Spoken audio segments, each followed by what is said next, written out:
तुम्हाला कधी असं वाटलं आहे का डोळे उघडे आहेत पण सत्य दिसत नाही, डोळे पाहताही पण आतला माणूस आंधळा झाला आहे. आज आपण पाहतो मोठमोठे शिक्षण घेतलेले लोक, हातात मोबाईल, डोक्यात माहिती, पण तरी निर्णय चुकतात. माणसं ओळखण्यात चूक होते किंवा फसवणूक होते. देवळात जाऊनही मन अस्वस्थ राहते. आणि अशा वेळी 700 वर्षापूर्वी संत तुकाराम महाराज एक ओळ म्हणतात, आता उघडी डोळे जरी अंधापी न कळे. थांबा, ही ओळ फक्त काव्य नाही, ही इशारा आहे, धोक्याची घंटा आहे. तुकाराम महाराज सांगताय, डोळे उघडे असूनही माणूस आंधळा असू शकतो. आजचा व्हिडिओ मनाला सुख देण्यासाठी नाही, हा व्हिडिओ मन हलवून टाकण्यासाठी आहे. शेवटपर्यंत ऐकला तर स्वतःकडे पाहण्याची हिंमत होईल, नाही तर हा अभंग तुम्हाला अस्वस्थ करून सोडेल. मित्रांनो, अशा खोल अभंगाचे विश्लेषण आम्ही आजच्या यूट्यूबवर फार कमी ठिकाणी ऐकायला मिळतं. जर तुम्हाला संत विचार, अभंग आणि आयुष्य बदलणारे तत्त्वज्ञान चर्चा आवडत असेल, तत्त्वज्ञानात्मक चर्चा तुम्हाला आवडत असेल तर आत्ता चॅनलला सबस्क्राईब करा आणि कॉमेंट्समध्ये एक शब्द लिहा, डोळे उघडले पाहिजेत. आता उघडी डोळे जरी अंधापी न कळे, तरी मातीच्या खोळे दगडा आला पोटासी, मनुष्य देह ऐसा निथ, साधिले ते साध्य सिद्ध, करीन प्रबोध संत पार उतरले. नाव चंद्रभागे तेरी उभी पांडलिकाच्या द्वारी, कंठ धरून या करी उभा उभी पालवी, तुका म्हणे फुकासाठी पायी घातल्या मिठी, डोळे उघडी लवकरच्या उत्तर. तुकाराम महाराजांच्या या अभंगात यात पहिली ओळ, डोळे असूनही आंधळेपण.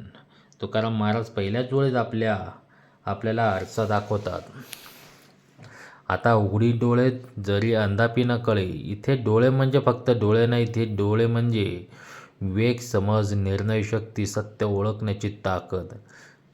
आज माणसाकडे सगळं आहे, ज्ञान आहे, साधनं आहे, टेक्नॉलॉजी आहे, पण तरीही तो चुकीच्या माणसाच्या मागे जातो, खोट्या आश्वासनांना बळी पडतो आणि शेवटी म्हणतो, माझं नशीब वाईट. तुकाराम महाराज म्हणतात, नशीब वाईट नाही, डोळे उघडे असूनही तू पाहिलंच नाहीस. मातीचे खोळे देहाचा भयंकर सत्य, तरी मातीचे खोळे दगड आला पोटाशी. इथे धक्का आहे. हा धक्का सुंदर वाटतो, मजबूत वाटतो, पण तुकाराम महाराज सरळ म्हणतात, हा मातीचा खोळ आहे. आणि जर माणसाला हे कळत नाही तर आयुष्याच्या पोटात दगड येतो. दगड म्हणजे काय? चिंता, अहंकार, अपेक्षा न समाधान. आज लोक म्हणतात सगळं असूनही सुख नाही. का? कारण मातीच्या देहाला आपण सोन्यासारखं जपतो आणि आत्म्याला उपाशी ठेवतो. दुसऱ्या वेळी तुकाराम महाराज म्हणतात, मनुष्य देह ऐसा नीत. नीत म्हणजे दुर्मिळ, अतिशय दुर्मिळ. लाखो जन्मानंतर हा देह मिळतो असं सांगतात. पण प्रश्न असा आहे, आपण या देहाचे काय करतो? आजचा माणूस हा देह वापरतो तुलना करण्यासाठी, ईर्ष्या करण्यासाठी, भोगासाठी आणि शेवटी थकून जाण्यासाठी. तुकाराम महाराज म्हणतात, हा देह शिक्षा नाही, ही संधी आहे. करीन प्रबोध संत पार उतरले. ही ओळ फार महत्त्वाची आहे. तुकाराम महाराज म्हणतात, मी तुम्हाला जाग करतोय कारण मी स्वतःच्या भवसागरातून पार गेलोय. संत म्हणजे उपदेश देणार नव्हे, संत म्हणजे ज्याने आधी चालून पाहिले. आज खूप लोक मार्ग दाखवतात, स्वतः तिथे गेलेले नसतात. तुकाराम महाराज इथे स्वतःची जबाबदारी घेतात, हीच खरी संतांची ओळख असते.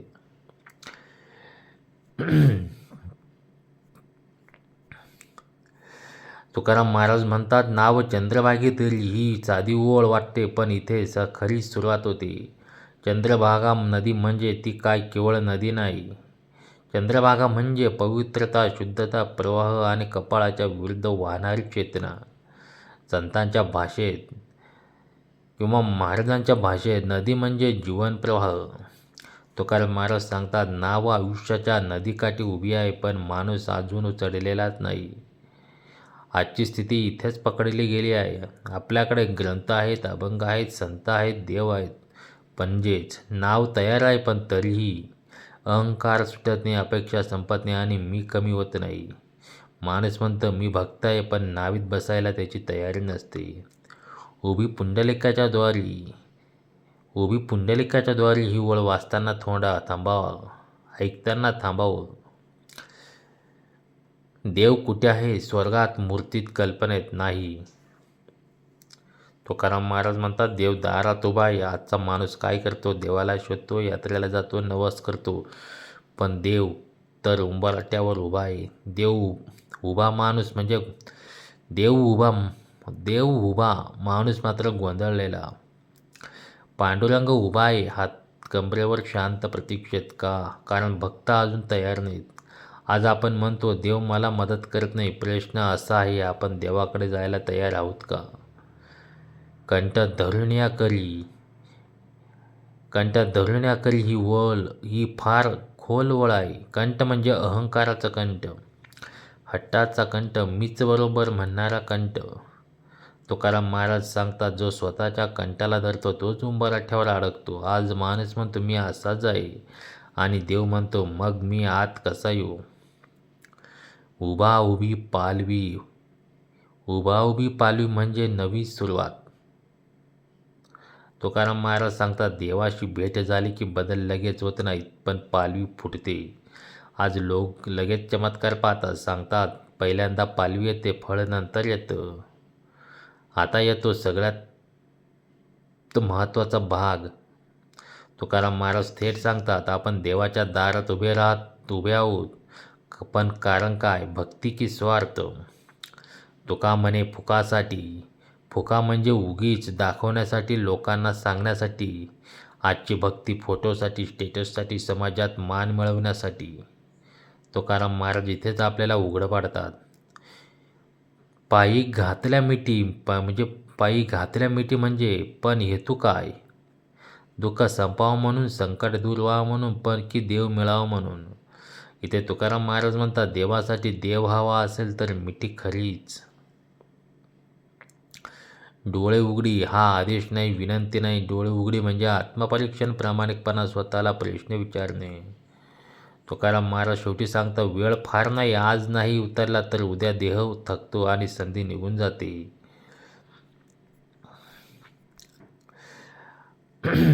आता मुखवटे इथे गळून पडतील. इथपर्यंत आपण पाहिलेत. डोळे असूनही आंधळेपण, नाव तयार असूनही न चढणं, देव दारात उभा असूनही न भेटणं, आणि भक्तीच्या नावाखाली स्वार्थ असणे. आता तुकाराम महाराज अगदी शेवटच्या ओळीत आपल्याला थेट निर्णय देतात. आता कोणीही सुटत नाही. हा भाग ऐकल्यावर कोणीही मी ठीक आहे असं म्हणू शकत नाही. आज समाजात भक्ती खूप आहे, पण बदल कमी आहे. कारण आजची भक्ती मागण्या, सौदे आणि अपेक्षा. तुकाराम महाराज म्हणतात, ही भक्ती नाही, ही व्यवहार आहे. खरी भक्ती म्हणजे स्वतःला कमी करणं, अहंकार गाळणं, मी विसर्जन करणं.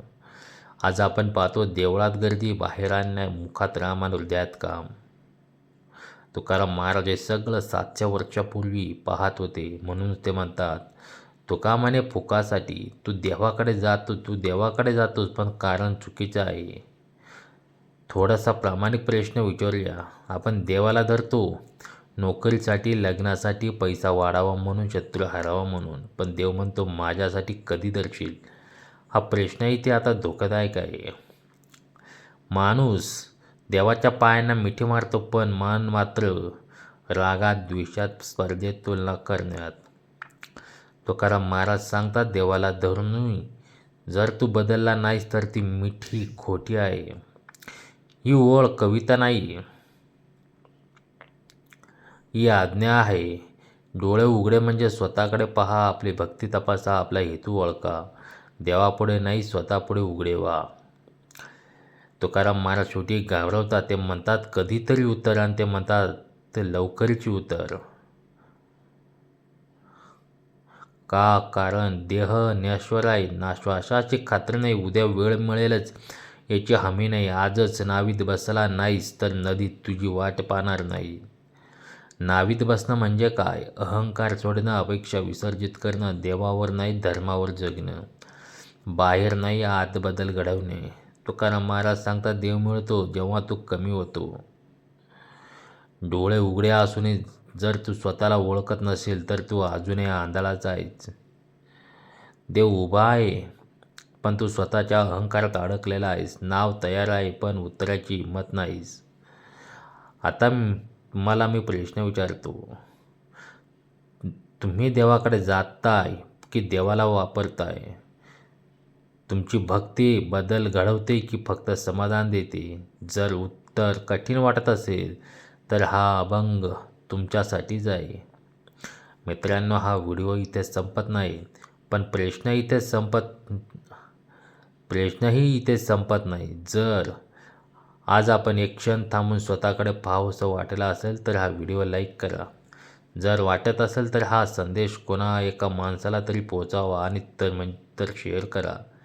आणि अशाच अभंगाच्या अस्सल खोल धक्कादायक विश्लेषणासाठी चॅनल सबस्क्राईब करा आणि कमेंट्समध्ये फक्त एक वाक्य लिहा, मी उतरतोय.